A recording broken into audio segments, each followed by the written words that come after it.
Okay, so get this. Have you ever heard of lucid dreaming? Mm-hmm. Where, like, you're aware that you're dreaming. Yeah. And you can even control it. Right. Well, that's what we're diving deep on today. Awesome. And get this, it's not just some, new agey thing. Oh, really? Yeah, this has been practiced for centuries. Wow. Like, it's documented across all these different cultures. That's fascinating. It's amazing how we're only now starting to, scientifically explore what these cultures have known for so long. That is what I think is so cool about it. Yeah. It's this, like, ancient wisdom meeting modern science. Right. But what's the deal, scientifically? Mm-hmm. How does this whole lucid dreaming thing actually work? Well, dreams mainly happen during REM sleep, Okay. which is rapid eye movement, Yeah. That's when our brains are the most active. Uh-huh. But what makes lucid dreaming different is that during these lucid dreams, the prefrontal cortex is also active. Wait, isn't that the part of our brain that, like, does all the higher level thinking stuff? It's like making decisions. Fading exists. Yeah. And being self-aware. Yeah. But I thought that part, like, shuts down when we're dreaming. Exactly. That's what's so unique about lucid dreaming. Wow. It's like this part of your conscious mind stays awake even while you're dreaming. So it's almost like your brain is, like, running two programs at once. Yeah. One for sleeping and one for being awake. Right. That's wild. So does that mean anyone can learn to do this? Well, it might sound complicated, but a lot of people can actually learn to lucid dream with some practice. Really? Yeah. Okay. There are a few techniques that have been shown to work. Okay, let's get into those then. Okay. I mean, I'm sure everyone listening is dying to know, like, how to unlock this whole dream control thing. Sure. So one that I've heard about is reality testing. Yeah. What's that all about? Think of it as training your brain to constantly question if you're awake or dreaming. Okay. You do this throughout the day. Oh, okay. So how do you do that? Like, do you pinch yourself or something? It's similar, but more about noticing things that wouldn't happen in reality. Okay. Like, try pushing your finger through the palm of your hand. Okay. If it goes through, you're probably dreaming. Makes sense. Or look at a clock, Uh-huh. look away and then back. Okay. If the time's completely different, that's another clue. So it's about spotting, like, those little inconsistencies, like, that show you that you're in a dream. Exactly. I get it. Okay. Yeah. What else? What else works? Well, dream journaling is another powerful technique. Okay. Write down your dreams in as much detail as possible as soon as you wake up, no matter how strange they seem. So even if it's a dream about, like, I don't know, a talking penguin riding a unicycle. Especially then. Really? Yeah, those weird details are often the most important. Okay. When you journal your dreams consistently, you start to see recurring themes, symbols, or even emotions that are specific to your dream world. Oh, interesting. This helps you become more attuned to when you're dreaming. So you're basically learning to, like, understand your own dream language. Right. It helps you recognize those subtle shifts that signal you're in a dream. Okay. I like that. Then there's MILD, which stands for mnemonic induction of lucid dreams. Wow. With this one, you repeat a phrase to yourself before falling asleep like, I will know I'm dreaming. Okay. It's like setting an intention to become aware during the dream. So, like, planting a seed in your subconscious almost. Right. Okay, I could see how that could work. What about, like, people who are ready for, like, the more advanced stuff? Well, for those ready to dive deeper, there's WILD, Yeah. which is wake-initiated lucid dreaming. Wild. Okay. This technique involves staying aware as you drift off to sleep. Okay. Basically, riding that wave of consciousness right into the dream world. That sounds intense. It definitely takes practice and patience, along with a good understanding of your own sleep patterns. Right. But it can be a very powerful technique for those who are committed to mastering lucid dreaming. Okay, so we've talked about how lucid dreaming works Yeah. and, like, some ways to induce it. Mm-hmm. But why should we even care? Like, what are the benefits beyond just the cool factor of controlling our dreams? Well, that's where things get really interesting. Okay. Lucid dreaming has a lot of potential benefits that go way beyond just entertainment. Like what? It can be used for personal growth, emotional healing, boosting creativity, and even improving physical skills. Hold on. Improving physical skills. Yeah. So you're telling me I can, like, improve my tennis serve by dreaming about it? Well, it's not magic, but studies have shown that practicing skills in a lucid dream can actually translate to improvements in real life. Wow. Imagine a skier visualizing a downhill run, mentally rehearsing each turn and jump. Right. that mental practice can help them refine their technique and perform better on the slopes. So it's like having a personal training simulator in your mind. Exactly. Okay, that's pretty amazing. But let's talk about the other benefits, like personal growth. Yeah. How can lucid dreaming help with that? Well, imagine facing your fears in a safe environment where there are no real-world consequences. Lucid dreaming allows you to do that. Oh, okay. Whether it's public speaking, heights, or even spiders, you can confront those anxieties head-on within the dream, potentially lessening their impact in real life. So it's like exposure therapy, but in your dreams. Yeah. That's brilliant. What about emotional healing? Yeah. How does that fit in? Well, our dreams often tap into our subconscious, bringing up unresolved issues or emotions. Okay. By becoming lucid in the dream, you can explore these emotions more directly and maybe even gain some insights into why they're there. So it's like having access to like this hidden part of yourself. Exactly. This is all pretty mind-blowing, but I know some people might be thinking, like, is this safe? Are there any risks involved with lucid dreaming? That's an important question. Yeah. For most people, lucid dreaming is considered safe. Okay, good. But there are a couple of things to keep in mind. Like, one is sleep paralysis, which is sometimes linked to lucid dreaming. oh, have you ever experienced that? Have you? Actually, yes. Once I woke up in the middle of the night and felt completely paralyzed. Wow. I could like see my room, but I couldn't move or speak. Oh, wow. It was terrifying. Yeah. So what causes that? And is it dangerous? Well, sleep paralysis happens during the transition between sleep and wakefulness. Okay. You're kind of caught in between with your mind waking up before your body. Oh. It can be unnerving, but it's generally harmless and usually lasts for only a few seconds or minutes. It's good to know. But why is it connected to lucid dreaming, though? Well, both lucid dreaming and sleep paralysis involve a disconnect between the mind and body. Oh, okay. In lucid dreaming, your mind is awake while your body is asleep. Right. In sleep paralysis, your mind is waking up before your body catches up. So it's like a temporary glitch, but not something to like be overly worried about. Right. The key is to stay calm if it happens. Okay. Focus on relaxing, and the paralysis will pass on its own. Got it.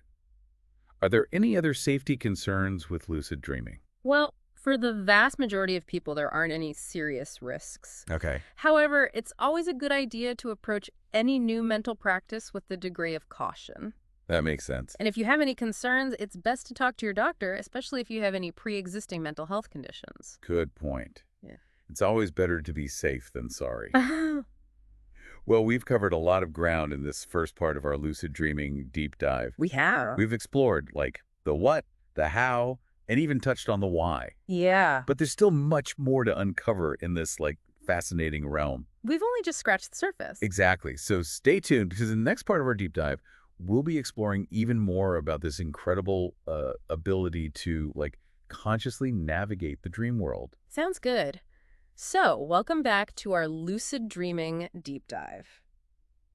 It's amazing to think that lucid dreaming isn't just about, like, special effects in your dreams, right? Right. It's about creativity, Yeah. problem solving, personal growth, Yeah. all happening while you sleep. It's like this hidden world with so much potential. But what about, like, those of us who have trouble remembering our dreams? Yeah. Like, is lucid dreaming even possible if you can't recall what you dreamt? That's a common hurdle, but it's not a deal breaker. Okay. There are actually techniques to help improve dream recall. Yeah. It's all about building that bridge between your waking and dreaming states. Okay, so for those struggling to remember their dreams, what can they do? Dream journaling is key. Right. It's more than just like jotting down hazy memories. Okay. Think of it as creating a detailed record of your dream experiences. Right, so capturing every little detail, like what you saw, heard, even smelled or felt in the dream. Precisely. Even the weirdest, most fleeting details. The act of writing it all down really helps solidify those memories. It's like you're taking a snapshot of your dream world so you can go back and analyze it later. So you're training your brain to see dreams as, like, valuable information, not just random stuff to forget. Yes. And the more consistent you are with dream journaling, the more you'll notice your dream recall improving. Okay. It's like you're strengthening the connection between your waking and dreaming minds. So the more you remember, the more Yeah. you become aware, Mhm. and the more you can control and learn from your dreams. Exactly. It's like a positive feedback loop. Right, and as your dream recall gets better, you can start adding other techniques to increase your chances of lucid dreaming. Okay. One technique is called the wake back to bed method, Okay. or WBTB for short. WBTB, I've heard of that one. Yeah. So how does it work again? It's actually very simple. Okay. Set an alarm to wake yourself up a few hours before you usually get up. Okay. Stay awake for about 15 to 30 minutes. Mhm. Maybe read something about lucid dreaming, do some meditation, anything calm and quiet. Good. Then go back to sleep with the intention of having a lucid dream. So you're intentionally interrupting your sleep to, like, create a window of awareness right before you go back into dreamland. Yes, this increases your chances of going right back into REM sleep, Okay. which is the dream-heavy phase, but this time with a more alert and conscious mind. That's pretty clever, like giving your conscious mind a head start to, like, catch up with your dreams. Right, and the great thing is you can adapt these techniques to fit your own sleep patterns and what feels best for you. Yeah. It's a process of experimentation and figuring out what works best. Speaking of process, it's important to remember that lucid dreaming isn't instant. Right. It takes time and effort. You're absolutely right. It's like learning to play a musical instrument or a new language. Yeah. It's a skill that takes time and practice to develop. And like with any skill, there will be good days and bad days. Exactly. Some days it will feel effortless. Other days, frustrating. Sure. The important thing is to stay with it.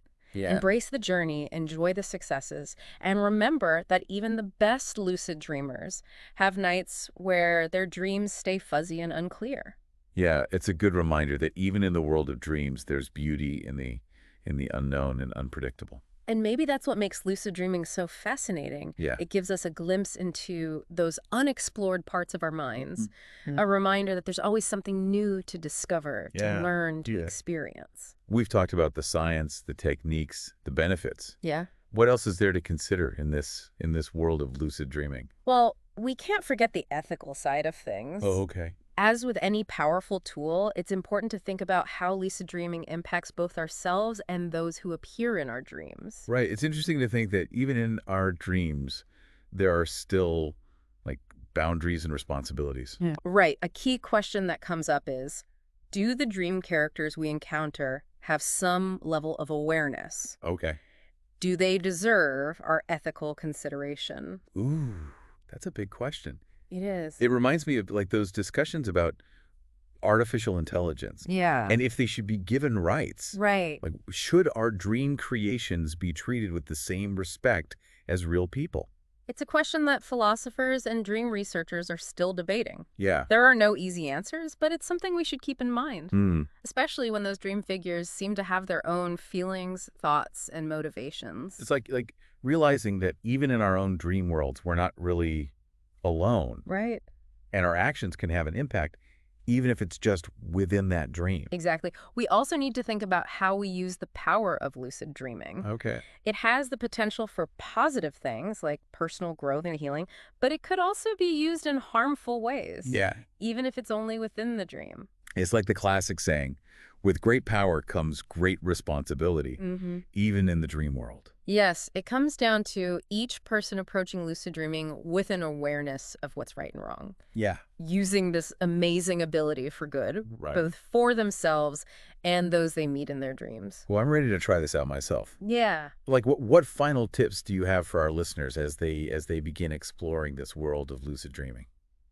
I would say approach it with curiosity, a sense of wonder, and respect. Okay. It's a journey into the unknown parts of your mind, Yeah. a chance to push the boundaries of reality, to unlock your creativity and learn more about yourself. It's like being given the keys to your own personal universe. Yes, and in that universe, you have the power to create, to heal, to learn, and to expand your understanding of yourself and the world. It sounds incredible. So welcome back to our deep dive into this incredible world of lucid dreaming.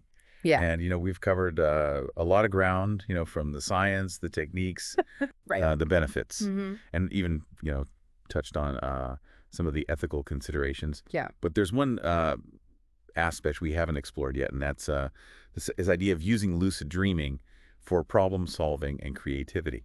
That's a fascinating area, you know. Think of your dreams as like a mental playground Okay. where the usual rules of logic and reality don't apply. Right. And that makes it a fertile ground for creative breakthroughs Yeah. and finding solutions to problems that might seem impossible in the waking world. It's like our minds are free to wander and make connections that we might not see when we're bound by like the constraints of our everyday thinking. Exactly. History is full of examples of artists, musicians, and scientists who've attributed some of their greatest works to insights gained during dreams. Really? Like Salvador Dali, Oh, the surrealist painter, Yeah. was known to use a technique he called slumber with a key Okay. to induce dreamlike states and tap into his subconscious for creative inspiration. So he was like basically hacking his own creativity through dreams. Yeah, pretty much. That's pretty cool. But how does this apply to like everyday problems? Right. Can lucid dreaming really help us find solutions to like real-world challenges? There is a growing body of anecdotal evidence Okay. and even some scientific research suggesting that it can. Wow. Imagine you're struggling with a complex problem at work. Mm-hmm. You've been stuck for days hitting a wall. Yeah. By entering a lucid dream and revisiting the problem within that dream environment, you might find that your subconscious mind offers up a fresh perspective or a novel solution that you hadn't considered before. So it's like getting a consultation from a different part of yourself. Exactly. Like a part that's not bound by the same limitations as like our conscious mind. Think of those aha moments you have in the shower Yeah. Yeah. or while taking a walk. Right. Right. Those often come when our minds are relaxed and not actively focused on the problem. Lucid dreaming can offer a similar state of mental openness, allowing us to access a different mode of thinking. I've also heard of people using lucid dreaming to work through like emotional issues or past traumas. Yeah. Is that something you can speak to? It's important to emphasize that lucid dreaming is not a replacement for therapy or professional help, Right. but it can be a powerful tool for self-exploration and processing emotions in a safe and controlled environment. Could you give an example of how someone might use lucid dreaming in this way? Sure. Let's say someone has a recurring nightmare about a childhood experience. Okay. By becoming lucid within that dream, they have the opportunity to change the narrative, to confront the fear or the source of the trauma. Right. They might even choose to rewrite the ending of the dream, Okay. creating a more empowering outcome. So it's about like taking control of the dream and in a sense reclaiming a sense of agency over those difficult experiences. Yes, it's about exploring those emotions and memories in a way that feels safe and manageable. Right. And sometimes just the act of confronting a fear in a dream can help reduce its power in the waking world. That's powerful stuff. But like with any powerful tool, I imagine there are some potential downsides or risks to consider. Absolutely.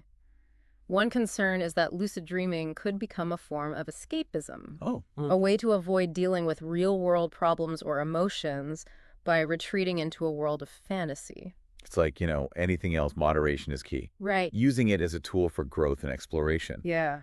but not letting it become a substitute for engaging with life. Right. It's also crucial to remember that not all dream experiences are positive or pleasant. Right. Just like in waking life, you might encounter challenging situations or emotions in your dreams, even when you're lucid. So it's about being prepared for like the full spectrum of human experience, even in the dream world. Yes, and having realistic expectations. Right. Lucid dreaming is not a magic cure-all. It's a skill that takes time and practice to develop. Yeah. And even then, there will be nights when your dreams remain elusive or don't unfold the way you expect. So as we wrap up this incredible deep dive into the world of lucid dreaming, what would you say is the most important thing for our listeners to keep in mind?